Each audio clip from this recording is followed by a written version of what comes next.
Hello, everyone. Welcome to the final round of the Candidates 2022 in Madrid. And one of the highlights of this round is Ding Liren's win over Hikaru Nakamura. It's a clutch win by Ding Liren as he leapfrogs Nakamura into second place. Sorry loss for Naka. Ding Liren gets second place, and maybe there's a big maybe. There's a chance for him to play for the World Championship if Magnus decides not to play. Let's check it out. Started with d4, knight f6, c4, e6, knight f3, d5, knight c3, c5. Nakamura goes for the Tarash. Ding went for e3. Another line here would be c takes d5. Taken d4, queen takes d4, e takes d4, a takes d5, bishop g5, and bishop e7. If you want to go for the semi-Tarash, you can go for knight takes d5, e4, takes, c takes d4, c takes d4, bishop b4, bishop d2, and white will have this central pass pawn. All right, Ding went for e3. Nakamura played knight c6, symmetrical. 4 knights. a3 takes on c4, takes on c4. Nakamura played a6. Again, he doesn't want this IQP. He can go for takes, bishop e7, castles. He went for a6. Okay, the main point is to go for b5.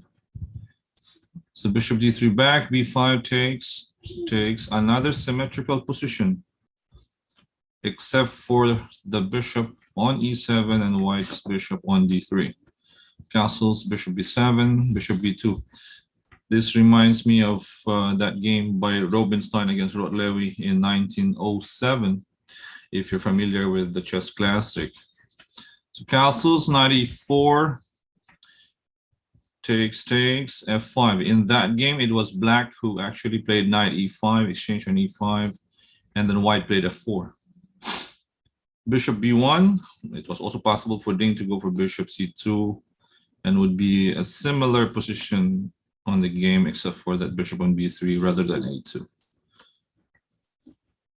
All right, let's take a look at bishop b1 takes, rook f8, bishop a2, king f7, h4, controlling g5 at the same time also, king safety. So h6, rook dc1. Ding doesn't want to exchange the rook. Nakamura has to be careful here. Let's say a random move like g5. What's the point of rook dc1? There's rook takes c6, right? If you take, then we have a double attack on e5 to the bishop and the king kong.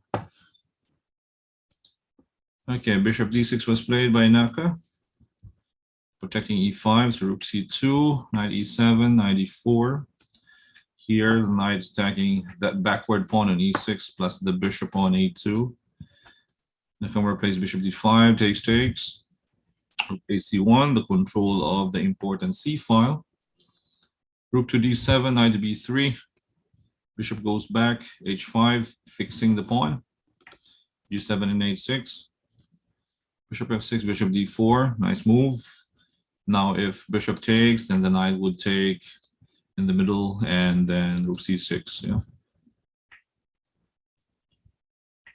So bishop to d4, e5, bishop into c5, bishop d8, rook to d2, pin, knight f6, takes.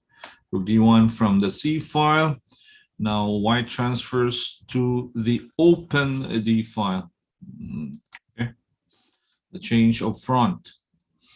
Knight into f6, hitting the h5 pawn.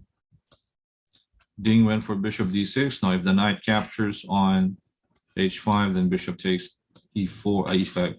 If the pawn pushes, then the knight jumps to d4, hitting f5. So Nakamura went for knight g4. Of course, white cannot play f3. Black can take on e3. Bishop moves back to c5. Ding was ready for the draw here, but Nakamura once more. He played bishop h4, rook d7, control of the 7th. King G8, G3. Here, white is slightly better with that rook on the 7th rank. And I don't like this move by Nakamura, bishop G5. If he wants equality, he can go for rook D8 here.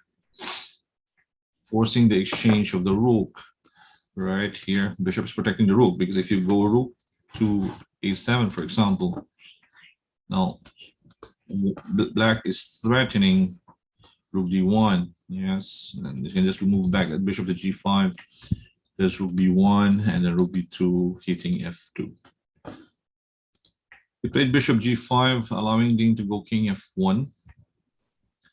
Bishop to D8. I think this is the decisive mistake of the game, as Ding went for rook B7, because Nakamura probably wants to go for A5 here.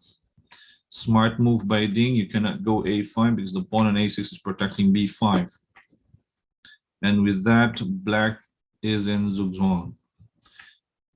Now, if you move back that knight to F6, Ding would play bishop D6, forcing black to push E4, and the knight can jump on the important central square with knight D4, hitting F5 plus that threat on G7.